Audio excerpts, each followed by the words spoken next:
This is Jed Disler, and welcome to The Piano Maven, your friendly podcast guide to piano recordings.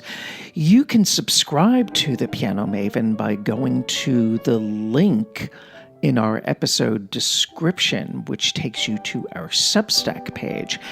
And subscribers get downloads at the beginning of each month, and also you get alerts about what I will be covering on the Piano Maven in that month. So you'll get advance notice about what you're going to expect from future episodes. So please do consider subscribing and taking out a paid subscription to keep this podcast going throughout the rest of the year and throughout next year. We are about to embark on a journey through Chopin Mazurka Cycles on disc, meaning pianists who have recorded the complete mazurkas. Now, of course, there are many individual albums or series of recordings with pianists who played selected numbers of mazurkas, and some of these belong in any serious mazurka collection, and we will get around to talking about these in good time. But with the Warsaw Chopin competition up ahead, just around the corner, in fact, I thought we could do something that's both fun and ambitious. And by the way, on my radio show, Between the Keys, I am devoting a whole bunch of programs to the complete Chopin mazurkas, with each mazurka played by a different pianist and without repeating any pianist over the course of these programs. Remember when we went through all 32 Beethoven sonatas last January, where I recommended 2 different recordings for each sonata without repeating a pianist? Well, on Between the Keys, we're doing that with the Chopin mazurkas. But here on the Piano Maven, we're going to wend our way through Chopin Mazurka Cycles for 3 episodes. Now, just how complete is complete, you might ask? In many cases, a pianist will view the complete cycle as the 51 mazurkas that were both A, published in Chopin's lifetime, and B, affixed with an opus number, which include the posthumously published mazurkas of Opus 67 and Opus 68. This is pretty much the quote-unquote Chopin Mazurka canon, but actually there are at least 8 other mazurkas by Chopin that were posthumously published. Most of these, I think he wrote when he was in knee pants, or maybe even in diapers, if they had diapers back in 1814 or whenever. Now, for example, Arthur Rubinstein stuck to the traditional 51 mazurkas for his 3 recorded cycles, and I have talked about them on this podcast, but it's good to reiterate. It was the HMV label's producer and A&R man, Fred Gaisberg, who asked Arthur Rubinstein to make the first integral Chopin Mazurka cycle back in the late 1930s. And at first, Rubinstein hesitated, but then as he read through the whole batch, he discovered one treasure after another. So he decided, yeah, sure, I'll do all the mazurkas for you, and the rest was history. Rubinstein tends to take fast tempos in these early recordings, and sometimes he can be a little slapdash, as if you're listening to a great pianist who's also a great sight reader. But I do love the spontaneity and the genuine sense of discovery that comes across in these recordings. When Rubinstein remade the mazurkas on mono LPs in the early 1950s, he was more meticulous technically and musically this time, but there still is that quality of athleticism that prevails.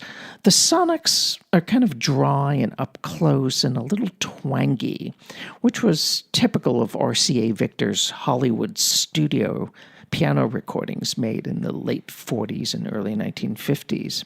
But you do get sonic improvement when Rubinstein records the Chopin mazurkas for a 3rd and final time in late 1965 and early 1966 in stereo.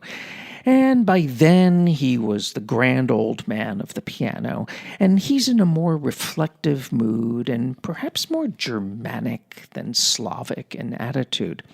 Yet there's an attention to detail here that's not present in the two earlier editions, and a real sense of where the lines are moving, and Rubinstein takes great care to articulate Chopin's markings on faith, but without being pedantic about it. Now let's talk about a good friend of Arthur Rubinstein, the pianist Nikita Magaloff. He recorded the Mazurka cycle twice. He did the 51 mazurkas for Decca in 1956 in stereo, and then he did the truly complete mazurkas in the mid-1970s for his Phillips cycle that took in Chopin's complete solo piano works. In his book, The Collector Chopin and Schumann, Harold C. Schoenberg dismissed Nikita Magaloff's mazurkas as being, quote-unquote, tame, lacking intention and tonal resource. I don't agree with that at all. First of all, Nikita Magaloff knows how to shape melodies as well as anyone, and his rubatos always feel natural. The phrasing and accentuation always underline Chopin's radical harmonic ideas, and the ornaments are meticulous and consistent. Now, when Magaloff made the mazurkas for a second time on Phillips, his playing gained some expressive dimension, and the sonics are a little warmer and more resplendent on Phillips. But I do like the Decca recordings, and you can't deny that Nikita Magaloff was as polished and stylish a mazurka player as anyone. The Decca cycle came out on Australian Eloquence and also on Japanese Decca on CD. I don't know if these editions are still in print or not. I do have the Japanese one in my collection. I didn't get the Eloquence one. In 1958, the Polish pianist Ryszard Bakst recorded the full set of mazurkas for the Polish Muza label. And these recordings later came out on Westminster, and you can find them on YouTube, but there's also a transfer on CD published by the Forgotten Records label. I suspect that these transfers come from pristine vinyl copies. I don't have them in my collection, actually. Ryszard Bakst was highly respected as a teacher. His training was Russian, actually. He studied at the Moscow Conservatory with Konstantin Igumnov and Heinrich Neuhaus, and eventually he emigrated from Poland to Great Britain, and he taught for years at the Royal College of Music in Manchester. I really love this Mazurka cycle, actually, and it should be better known. It was pretty well recorded for its day, and his playing is technically superb and idiomatic all the way. And he especially revels in the more boisterous mazurkas, but he understands the introspective ones as well. And the rubato has a natural ebb and flow. And you can tell that Ryszard Bakst has truly internalized this music. In the very next year, 1959, another Polish pianist was invited to record all the mazurkas for the Muza label, and this was the pianist Henyk Sztompka. He was born in 1901, and he passed away in 1964. I am not really crazy about this Mazurka cycle because I think his intimate and small-scaled playing sometimes seems kind of casual, like he's strumming through the music rather than interpreting it, and he's not the greatest colorist in the world. When the Chinese pianist Fu Cong won the Special Mazurka Prize in the 1955 Warsaw competition, the news got around quickly, and critics started to fawn over him, and understandably so, because he was the real deal when it came to mazurkas. He recorded a series of selected mazurkas for Westminster, and then in the early 1980s, 80s, I believe. I'm not sure of the exact date. He did set down the entire Mazurka cycle, and it was published on CD by Sony Classical, and then it was reissued in that Sony Classical box set that I annotated, actually, and it contained all of Futsong's Chopin recordings released by Columbia or CBS or other labels associated with CBS. Anyway, Futsong's Mazurka cycle is forceful and it's always creative. You get lots of rubato and lots of elongated beats. You get wide dynamic extremes and outsized accents. And he also likes interesting pedal effects, and sometimes he uses slight blurring where he will momentarily blend harmonies. Vladimir Horowitz was fond of that kind of pedal manipulation. And often when phrases repeat, Futsong will change his voicing or his point of emphasis. I have to be honest when I say that I can only take Futsong's hyper-detailed mazurkas in small doses, maybe 2 or 3, 4 perhaps at a time. And also the sonics for this cycle are rather harsh and strident, which doesn't really help. But he certainly is an interesting mazurka player, that's for sure. So now let's talk about the two other pianists who got lots of attention in the 1955 Warsaw competition because they were the first and second prize winners. First, we will talk about the second place winner, who really should have been the first prize winner, Vladimir Ashkenazi. Now, he recorded Chopin's complete solo piano works over a period of a decade, give or take a few years, for the Decca label. And these discs originally presented the works of Chopin in reverse chronological order, except for the etudes, which were all on one disc. Anyway, by the early 80s, Ashkenazi was concentrating on the earlier youthful works, basically the bottom of the barrel. But when compact discs first started to appear on the market, the Ashkenazi Chopin recordings all came out on CD by genre, so you'd get all of the waltzes, all of the nocturnes, and all of the mazurkas on separate issues. So these mazurkas were actually recorded over the course of many years in different venues, but they are very consistent, artistically speaking, and very thoughtfully detailed and quite diverse in character. The 1955 Warsaw First Prize winner was Adam Harasiewicz, and he recorded tons of Chopin for Philips in the 1960s, including maybe about half of the mazurkas, but he didn't do the whole cycle.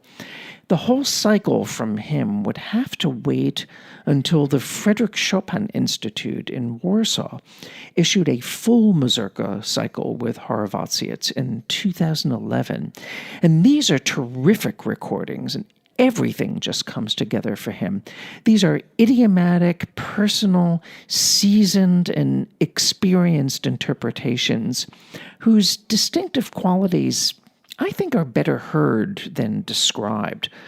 Although the physical discs do not seem to be in print anymore, I noticed that you can download this cycle in MP3 format for a very cheap price, so I say go for it. Oh, I almost forgot to mention another Mazurka cycle from the 1950s, and this is with the pianist Nadia Risenberg. It first came out on Westminster, and then it was reissued in an audiophile cassette format from Connoisseur Society, partnering with InSync Laboratories. I actually had those years ago. But then the Bridge label remastered Risenberg's Westminster Chopin recordings for CD. I reviewed this collection for ClassicsToday.com, and if you don't mind, I'm just going to read from my review. About Nadia Risenberg's Chopin mazurkas, I wrote the following. Compared to Rubinstein's natural singing tone and sprinting elan, Risenberg's mazurkas generally are more angular and hard-edged, but not without poetic reserves. Notwithstanding occasional rhythmic stiffness, Risenberg is sympathetic toward the wide range of moods and styles that Chopin brought to the mazurka idiom. She plays down Opus 24 No. 4's inherent athleticism in order to let the contrapuntal writing sink in, yet she relishes the elemental swagger of Opus 56 No. 2's bass lines and the posthumous C major's quirky modality. The pianist delivers the goods when the music calls for lilt and delicacy, such as in Opus 17 No. 4 and Opus 33 No. 4. As well as an eccentric detail or two, such as the strange right-hand arpeggiations in Opus 56 No. 1 that nearly throw the left-hand melody off kilter. So, basically, that's another interesting mazurka cycle to check out, if not necessarily one's first choice. I'm going to pass over the mid-1950s Chopin mazurkas with pianist Samson François because they're simply just uneven, although there are some strikingly individual readings here and there, but I don't think there are enough interesting readings to recommend it wholeheartedly. But the Mazurka cycle, recorded in the late 1950s and early 1960s for Philips by Alexander Uninsky, I think is quite underrated to my mind and my ears. He had a beautiful singing tone and a real innate understanding of the Mazurka idiom, and these came out in a Philips Duo reissue that was coupled with the Chopin Impromptus. You can still find secondhand copies fairly easily. Now, the Polish pianist Jan Ekier is best known for editing the Chopin National Edition, which is the printed edition of Chopin's music that is recommended by the Warsaw Chopin Competition. Ekier lived from 1913 until 2014. He died shortly before his 101st birthday, actually. He recorded the Chopin Mazurkas for Musa in 1987 on 2 CDs. I cannot say that I've heard the entire cycle, and I never owned the CDs, but I have dipped into some of the cycle as posted on YouTube. And what I've heard, I generally find to be very capable playing, but there's no poetry, there's no charm. It tends to be literal, and there's not much of a dynamic range, and the sound quality is also a little strident on the basis of what I've heard in the YouTube uploads. Again, I don't have the original CDs, but I have a feeling this is not, the greatest Chopin Mazurka cycle in the history of Western civilization.